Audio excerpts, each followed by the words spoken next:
fuck Storytime with the legendary Jerry. We are sitting here. Say it again.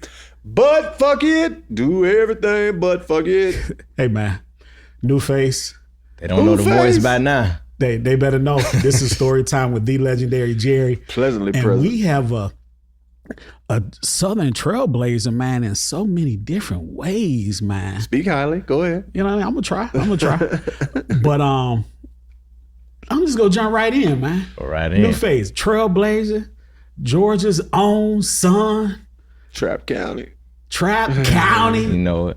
Mr. Bubba motherfucking Sparxxx in this bitch. I told him off camera, New face. I thought it was cap. I didn't think he was gonna show up because I've been trying I've been trying to get him on the show for a while. That's disheartening. It really is. Say how could he, huh? I told him the cap comes in like actually like that up until we set the actual firm plans. All the reasons I can't do that and got to do this. Okay. So that tell you the type of person you are. You and of course Jason Brown. We can't. The way y'all put it together and showed up on time. Oh, that's just we were a few minutes. We tried to be a few minutes late. Y'all was on time. They tried to, huh? Oh, in music industry, we were early. Oh yeah, man. We've seen worse, right? Because I didn't think he was gonna get here for another hour. Yeah. But it's cool, man. I want to say this, man, to get started on this music conversation. I always thought, Bubba, that as a lyricist, you were very, very underrated because you really, really got some slick wordplay, man.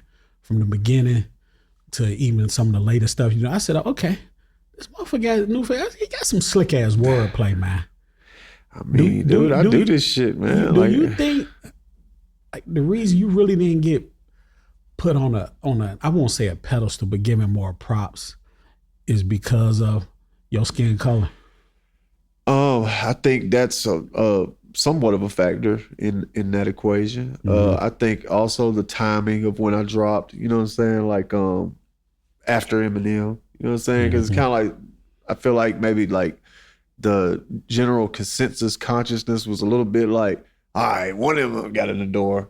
It ain't gonna be two. You know what I'm saying? So, I mean, but that's the way it goes. I always thought it was the South because of him being. That's remember that's during that time frame, part of it. It was always the South didn't have lyrics, and he came.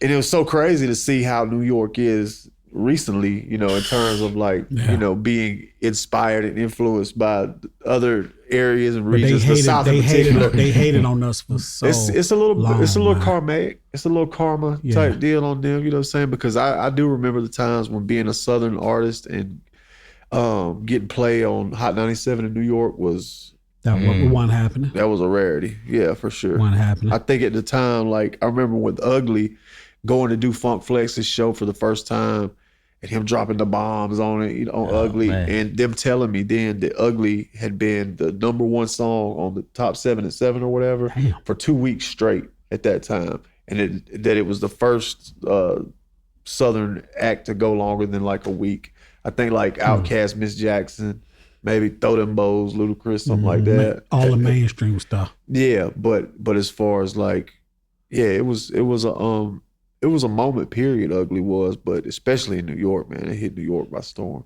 Because Ugly was huge, and this goes into once again the South, and we talked about this on South got something to say. That's all I got to say. That too, but we've 50 years of hip hop, Bubba. And I've said this on a lot of different shows with a lot of previous guests. We've controlled this narrative for it's over at least half of it. More than half. At least half of it. Right. That's a fact. You agree? I agree wholeheartedly. I mean, and especially you talk about the last 10 years, it's been rather lopsided. Like 10 or really last 20? Starting with Lil Jon, I say. No, before that. No, but I'm talking about as far as just like controlling like coast to coast. The South has definitely controlled it. It just keeps getting stronger. And to me, John was when like the Southern sound, the 808, you know what I'm saying? Like really became quintessential. Like now the 808 is so prevalent in. But John did between John and 3 6 Mafia come out of the South. Of course. J and Paul. Well, there were several other players in that, you know what I'm saying? But I'm saying John was kind of the face of it. I feel like as far with him being an artist too. Yeah. I watched 3 6, that any discussion of Little John sound period, you know what I'm saying? Like, derived from that. Yeah. Shout out to John, shout out to Juicy J Paul. Man, I watched over the years with me being in this music business for 30 years. when a lot of white rappers first come out, they are definitely in tune with their urban side, with the urban artists. I mean, with the urban crowd. Whether it was the Beastie Boys at the beginning, even Kid Rock, believe it or not. But then they start kind of retreating away. back to whiteness. Yeah, that exactly. They start moving away from that. Yeah. I mean, you know. What reason do you think that is? Because you started off, like you say, with, you was more Hot 97, Hot 107.9 here in Atlanta.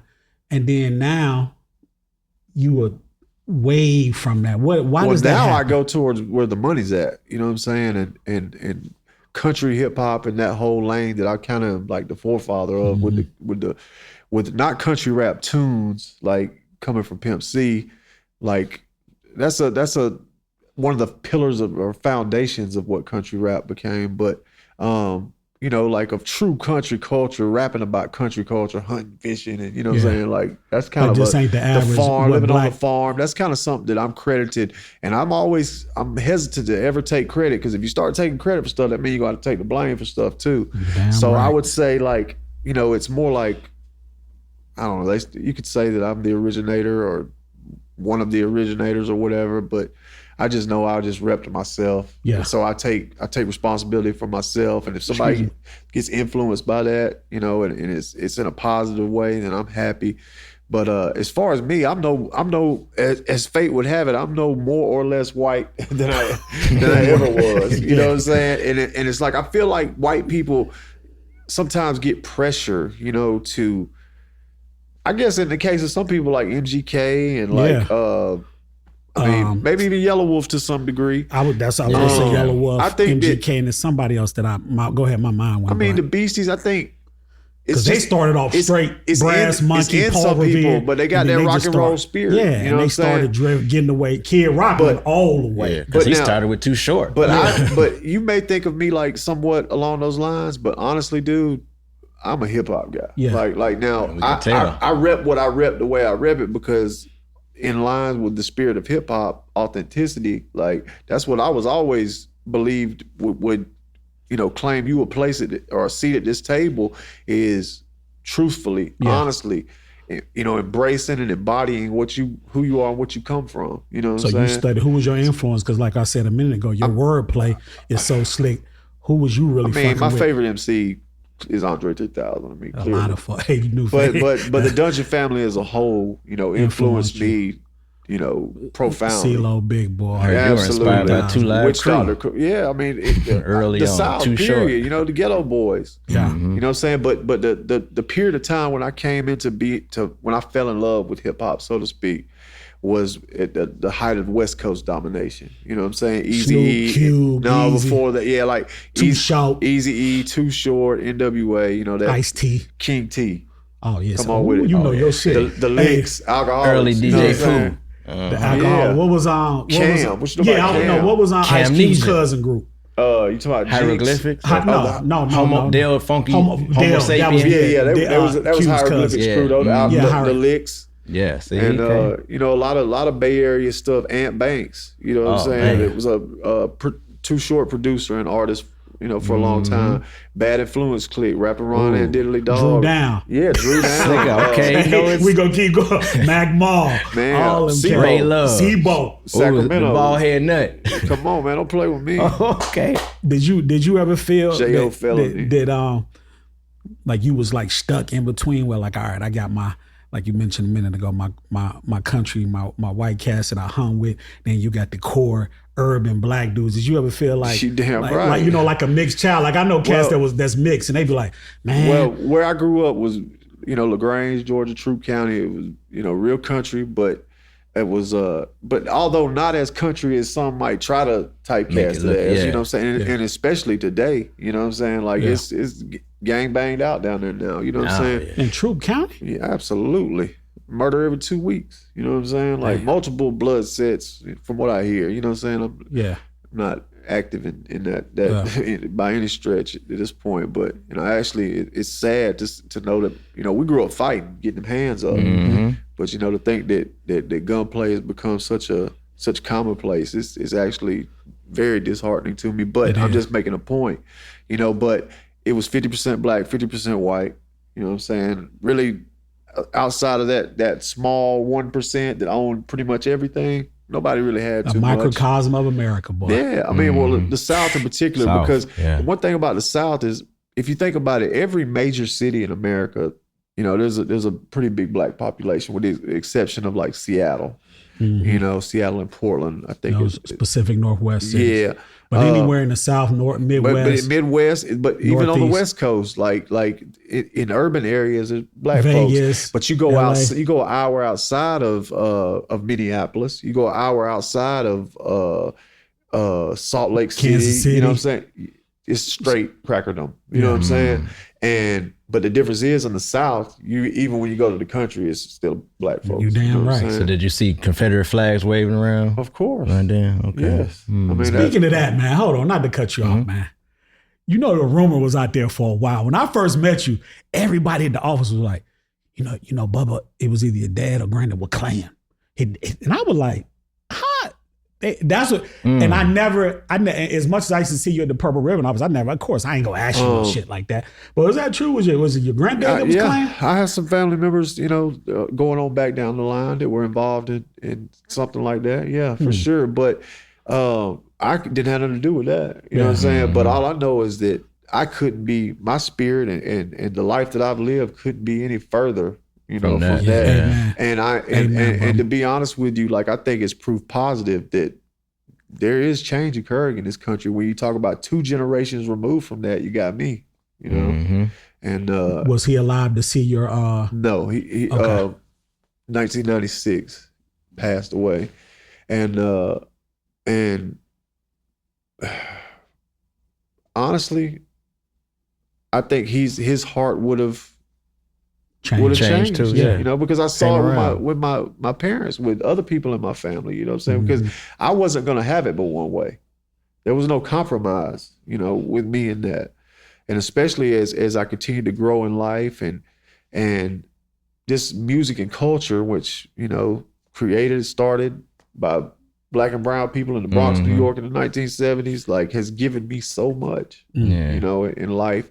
Took me all around the world, you know what I'm saying? Maybe many millions of dollars, you know what I'm saying? Like, I just ain't that fake. So taking it to childhood, you know, some kids had pastors or kids had to, like, some children said they hid their tapes under the bed. Were you that type of child, or did they embrace you listening to hip hop publicly, or what was that childhood? To be honest with you, music wasn't like at the forefront of the consciousness of the house I grew up in. You know, now I did come from a pretty musically diverse.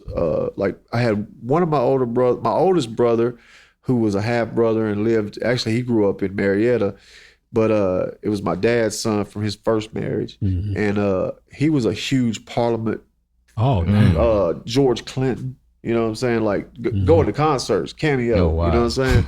And then my other brother, Russ, who was my mom's son from a previous marriage. I'm the only child my parents had together. Russ was a heavy metal fan. Like, his favorite band of all time is Iron Maiden.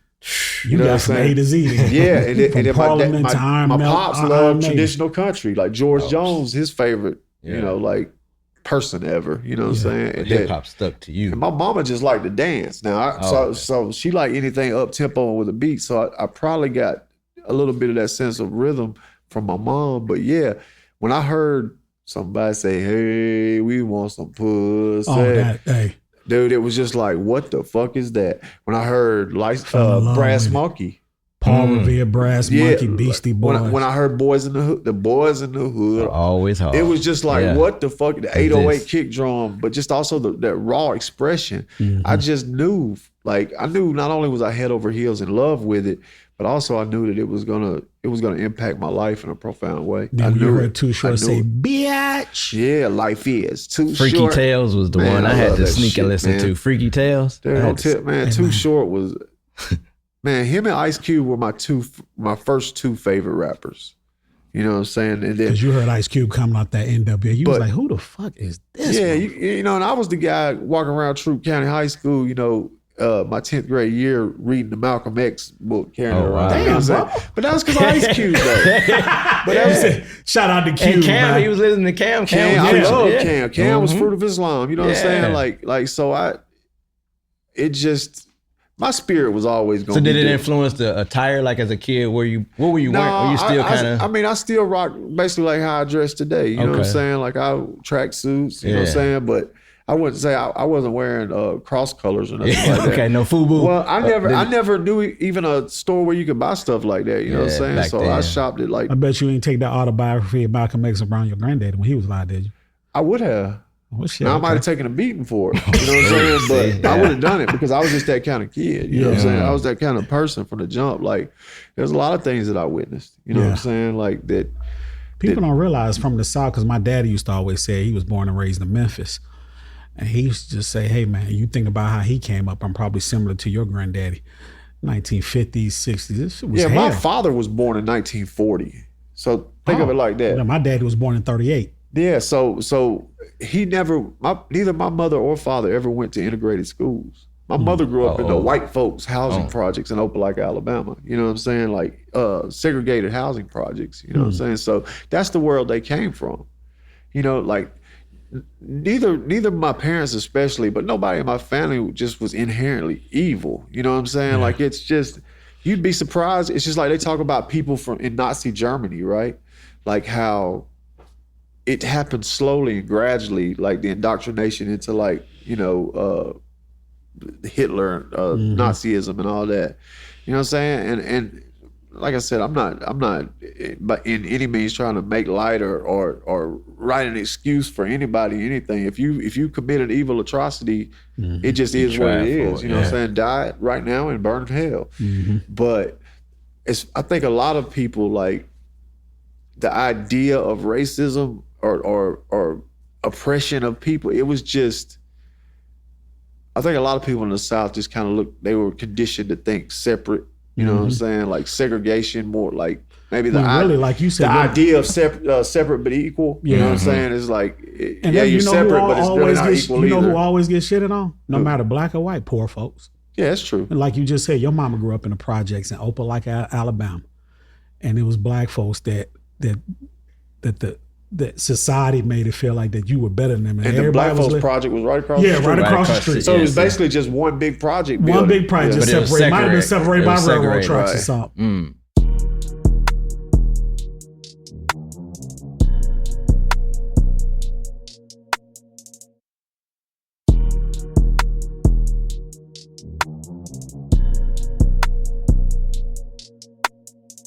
But you know, and you think about that old picture of the colors only water fountain and the whites only water fountain, and that's the problem with the whole idea of separate but equal. You know what I'm saying? Like, it really. And you know, but what's unique about the American experience, and not to, you know, go too far down this street, but I think it's important that it's touched on, is if you look around the world, the history of the entire world, you'd be hard pressed to find, and I don't think you could find a group of people from a geographic location that weren't enslaved at some point. You know what I'm saying?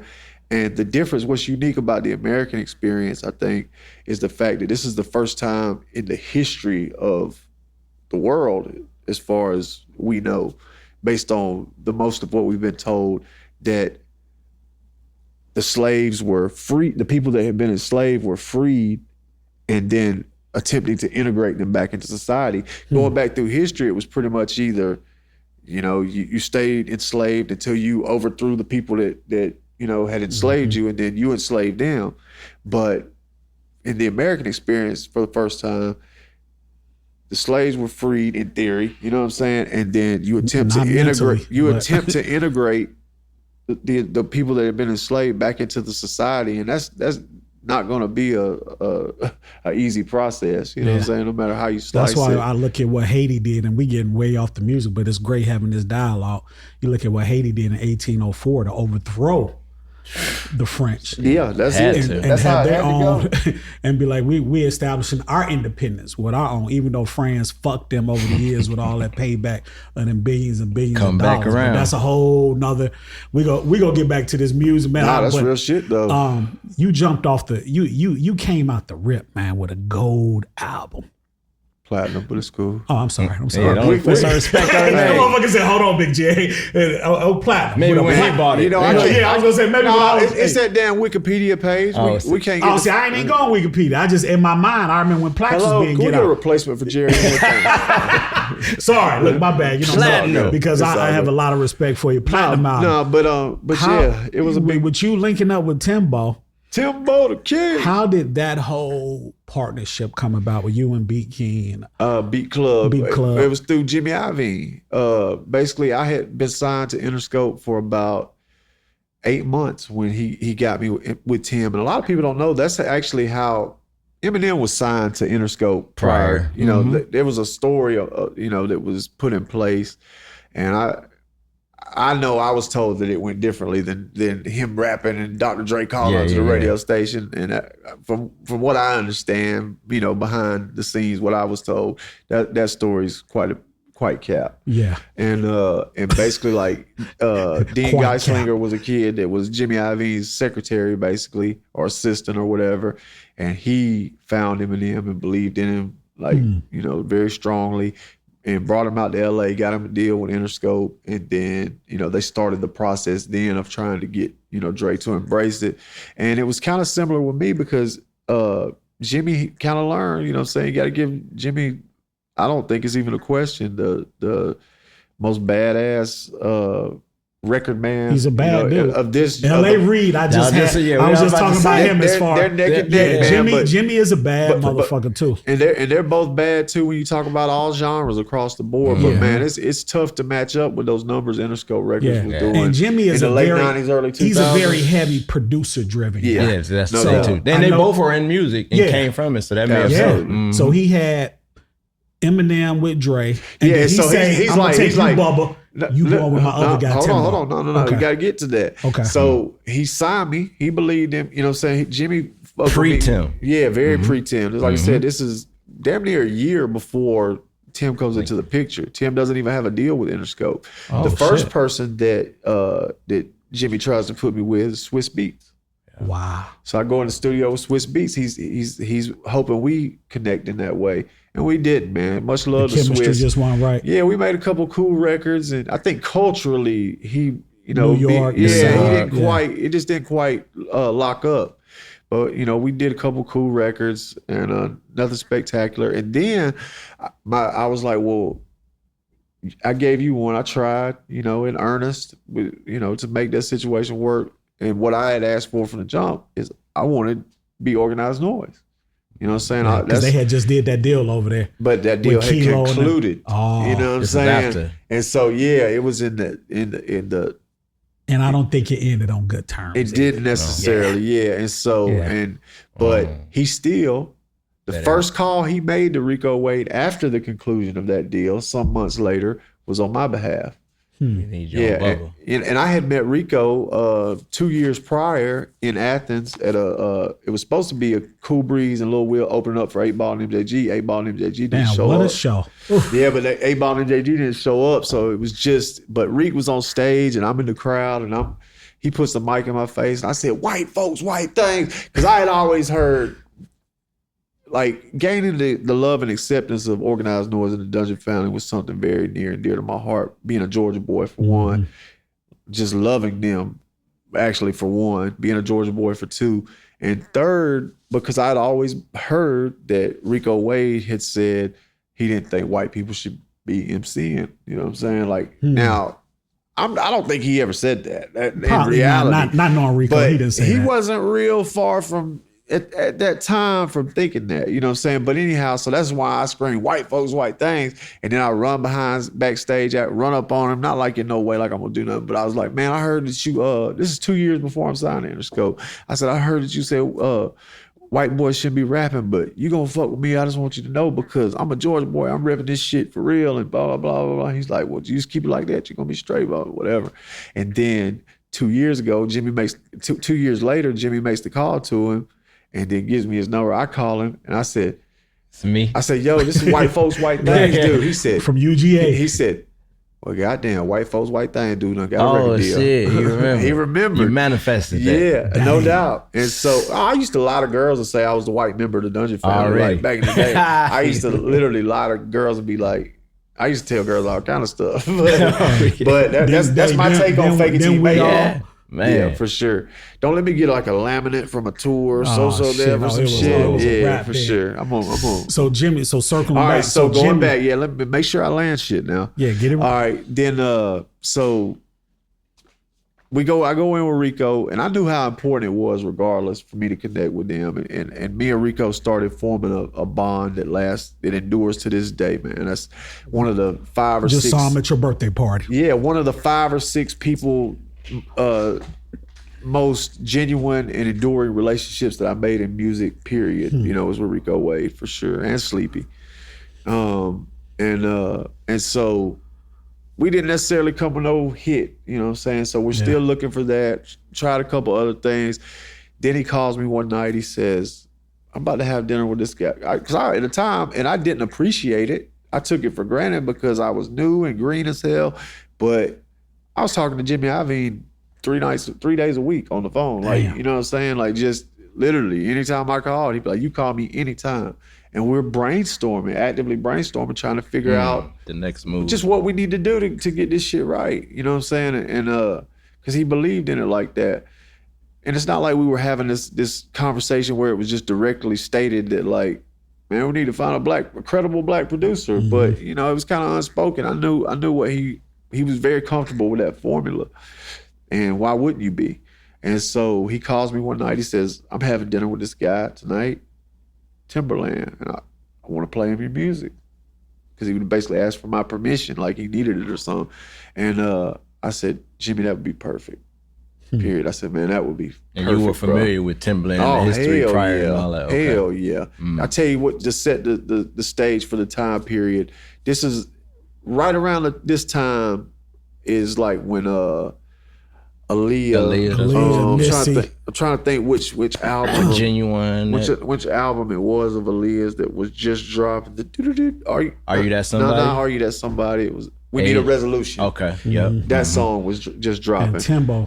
And we were easing up on it. was about to be Get Your Freak On time. Okay. All right. So that's the period when this is happening. So yeah, I'm very in tune with Timberland. Okay. Big Pimpin' had come out, tons of stuff. And Timberland and Magoo, both of those, they were crazy, you know what I'm saying? Like, and rest in peace, Magoo. And so he played Tim my music that night. The next day, I was on a flight going to LA. Next day. And the way the story goes is Tim played him Petey Pablo, and he plays Tim, but Tim plays Petey Pablo first, and then he's like, well, let me play this guy. And Tim goes, the way the legend goes, that's what I need is a N-word like that right there. You know what I'm saying? And Jimmy's like, nice. And so he's like, produce him. I don't believe it. And so here my country ass comes so walking. Tim didn't know that. He didn't know. He didn't know you was a was a light. Dre said he didn't know him was white. He didn't know I was damn like LaGrange, Georgia white. I'm talking about because that South Georgia is a little bit more white. Yeah. It is. I mean, just that country is not synonymous with it doesn't mean not black. You know what I'm saying? Right. I've been trying to get that point across for 20 plus years. So Tim didn't know. So when you walked in LA, how that motherfucker first meeting, he was kind of. I think he was a little disappointed. You know what I'm saying? I was a little. Might not have been much to look at in the handsome department at the time. You know what I'm saying? But I did not lack in confidence, and I wasn't scared. And that's good. You know what I'm saying? And that's good. And so we started working, man, and it took us about 2 weeks to do this because I had put out the independent release album that we released that moved units and got the attention of Interscope was called Dark Days, Bright Nights, and then Tim produced 7 new songs and we repackaged it, put it out, and that was my first. That was it, boom. Yeah, and that seems to be a Jimmy Iovine formula. Yeah, and Ugly was so impactful, because that was a big record. People often like by the numbers, Miss New Booty was a bigger song than Ugly, but to have lived through both of those experiences, it doesn't even compare. Ugly put you on the impact, the cultural significance and impact that Ugly had. And let me tell you this. And that video was hard. Ugly was the first song by a white rapper to go #1 at urban radio ever. Oh, I didn't know that. Urban radio was a black stronghold. You know what I'm saying? Oh, it's funny. It's still funny though. And they were not. And rightfully so. Rightfully so, based on the historical things that happened. You know what I'm saying? Like they didn't just develop this stance, by chance. You know what I'm saying? Some real bullshit happened. But one thing that I know on the business side, not to cut you off, is that Interscope, their radio department. Oh, Step Johnson. Shout out to Step Johnson. Step Garnett, CC, and they Nino Cuccinello, Brenda Romaine. Yeah, incredible. They was real deal. I just remember the 106 in Park Cutter. I was like, oh, this is the machine behind this. Yeah. They fired that cannon. They fired that cannon. They put the machine Source magazine, they put the machine behind Ugly. And with it going #1 at urban radio, that was very significant, historically. But because Eminem did have a #1 urban radio record, but it wasn't until a year later with Lose Yourself. That was the first, urban radio, number, even a factor, really. If you think about it, a lot of his singles weren't really, just urban radio type songs either. It had to have a certain. We got to change that in Wikipedia. That wasn't in the Wikipedia. Yeah, there's a lot of stuff that needs to High Territorial. I'm changed. thinking about that. You and Eminem in the same building. When we were shopping being deals, in that building, bro. People tried to, because the first label that offered me was Interscope. Yeah. And they didn't offer much money, comparatively, because then once people heard that they were offering, then I met with every label in the game, and they all, like DreamWorks offered a huge deal. They was DreamWorks are overpaid. They were overpaid. I wanted to sign whoever we met with that day, basically. You know what I'm saying? DreamWorks. And so DreamWorks used to cut that's the check. that Cool so Breeze. We met. Yeah. He was on Interscope. Yeah, but he was do that organized noise deal. But all right, so whoever we met with, I was most hyped about, from Loud to Def Jam to Sony, whatever. Yeah. You know what I'm saying? And they would all tell me, they'd say, Jimmy, if you sign with Jimmy, he just wants to sign you so he can shelf you. So to protect Eminem. And it just didn't, it didn't, but I just didn't believe it. I was like, I think it just shows that they know what they're doing and they know how to do it. You know what I'm saying? So to me, it's a plus that Eminem's over there. Plus, I want to play for the Yankees or LA Lakers. Yeah. You know what I'm saying? I don't. Did you continue to feel that way a couple years later? Once M Blue, did you feel like that some of a lot of the focus was shifting? Like, we got two white rappers, but one of them is going to get... before I got there. You know what I'm saying? So we're talking. I signed with 2 years later, so he was already Eminem at that time. He was established in the building. Yeah, but I don't know. I've never lacked in confidence, you know what I'm saying? And so I believed, and I connected with Jimmy in a real way. So anyway, I hook up with Timberland. We're in the building. We're doing our thing. And they fire off that big cannon. Ugly is, a huge song. But the issue was they really dropped the ball from an A&R standpoint with my project, because I was not a performer. They took it for granted because Eminem I probably had some strengths that maybe he was kind of short on. I think just interviews and stuff like that, I was pretty polished naturally just in that area. But when it came to on-stage performance, like my third and fourth times ever performing on stage, period, not big shows, I'm talking about period, being on stage, was 106 in Park and TRL. Damn. The big stage. Yeah, and I was scared to death, and it showed. It showed. I got to go back and pull that up. I know it's somewhere. And so, all right, so the big talk was, all right, on VLAD, I had talked about this, and it kind of blew up because of the way they packaged the little segments or whatever. It was like, Bubba Sparxxx says he fell short to live up to Eminem, and everybody was like, he was never Eminem. and then also said, like, there's a problem. Why was you trying to be him? Just shut up. Yeah. You know what I'm saying? Like, basically what I'm talking about when I say that is that we were in the same building, and you have to, if you weren't living through the experience of being a hip hop fan in 2001, then shut up. You know what I'm saying? Half of y'all probably was 3-4 years old. Exactly. But because what it relates to is the fact that we were in the same building, Dr. Dre and Eminem, Bubba Sparxxx and Timberland. Of course, we're there's friendly, albeit competitiveness, and also because my first album or his first album has sold 350,000 the first week it came out. All right, then my album was getting ready to drop.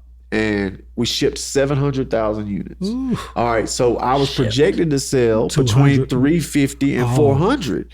All right, and I remember talking to, at the time, he was one of my co-managers, Todd Moskowitz, and him saying, I think you're going to do 375 or 380. I think you're going to beat him. Like, you're going to beat what he did. First week. Yeah. And so, I'm just I'm just out of my mind all the time anyway, because say what you want, bitch. There was about a 2-month period in 2001 where it wasn't a lot bigger than Bubba Sparxxx in music, period. Yeah. You know what I'm saying? With more buzz and so forth. So it was what it was. And but then when the album actually dropped, I did like 200,000. That's what I thought. Yeah. And it was that sounds like a great number, you know what I'm saying, which it is. They pray for that today. But at that time, especially in that building, it was different, man. It was just, that's when you really realized you were playing for the Yankees. Yeah. You know what I'm saying?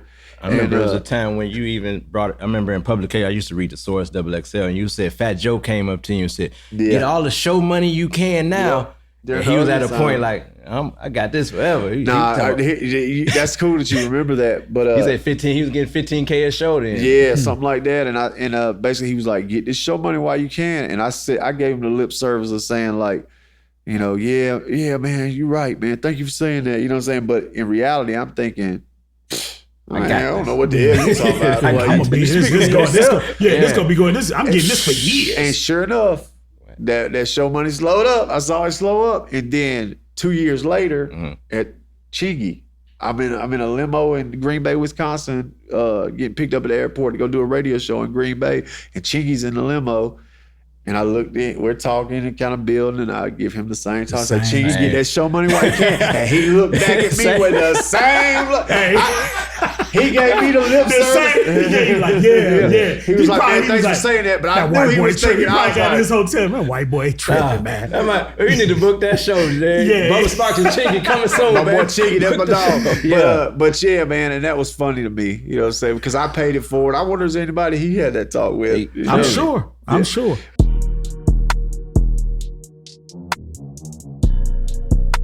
Storytime with the legendary Jerry is hosted by me, the one and only Jerry Clark. Music has been provided by July, the producer. If you haven't already, please make sure you subscribe to Storytime with the legendary Jerry on YouTube and wherever you listen to podcasts. And make sure you follow us on all social media platforms at the Legendary Jerry Podcast. For more podcasts from iHeartMedia, visit the iHeartRadio app, Apple Podcasts, or wherever you listen to your favorite shows.